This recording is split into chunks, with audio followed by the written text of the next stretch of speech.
puro pa diretso lang. Deboning. No, tayo kay Master Romeo. I-upload niya Ayan, kami. Pang-araw. Mamaya upload natin to. Si Master Romeo, guys. Kasama naman sa pata. Debone na agad yung patahin. Wala nang laman yan, no? O, diba? Wala na agad laman ang patahin. Lapit. Kanya-kanyang diskarte at kanya-kanyang teknik sa pagde-deboning. Diba? Kung sa maluwag. Medyo madulas lang yung natin. Sumusunod, madulas. Hindi mahatak. Madulas yung lamesa. Ayan, hindi mahatak ah.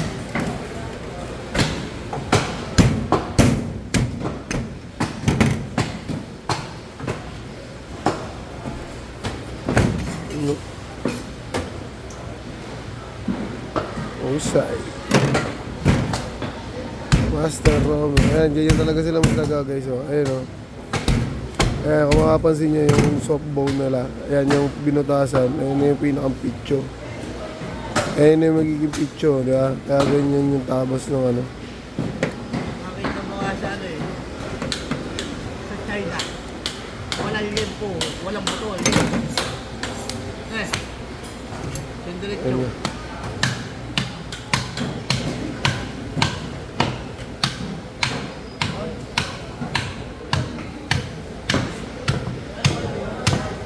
Iba talaga pag mga master ang tumitirada.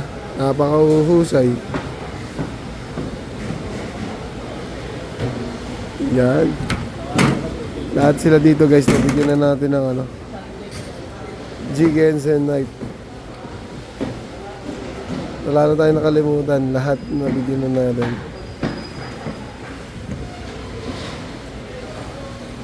So pag napasyal ulit tayo dyan sa mga lugar nyo, abang-abangan nyo lang. May medyo busy lang tayo at may ginagawa. Pero pag natapos yan,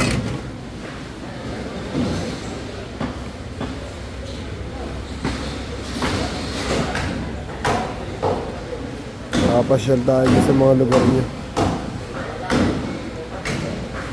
Hindi na magtanggal naman ng shoulder. Sa batok magsimula. Exciting part.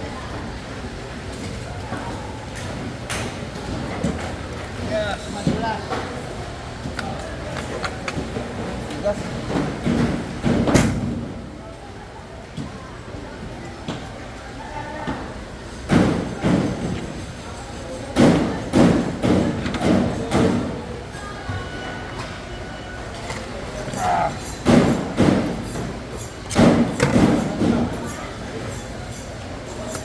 Galing, ang galing, ang galing.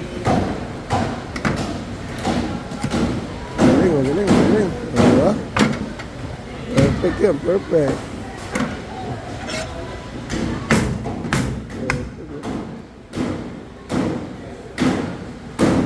Taga na lang ang patapran.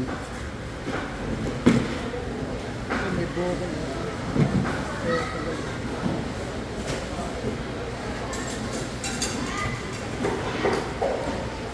Matulas pa kaya ang baboy natin eh. Pero kung bumaboy yan, matitigas. Pagka yung mga inahin talaga, matagal, mahirap tanggalin ng shoulder blade. Tsaka ito, yung mga tigasin na baboy. Oo. Wala dito, mantigas. Hindi mo kasi nakaduloy ko sinyo. Hindi mo, yung Jigensin natin, hindi mo ginagamit. Hindi ko sa bahay. Naka-laminate. Naka-frame, ano? Remembrance yun. Oo, remembrance talaga yan. Pagka marami ulit tayo. Alright na? Dito sa puwasan ako eh. Yun, nakatapos agad ng ganun-ganun nakabilis yung kalahati, oh. Ayun pa, meron pa isang buo. So, let's go. Ayun o, ganyan siya magtanggal ng bata, guys. Deboning ng patahay.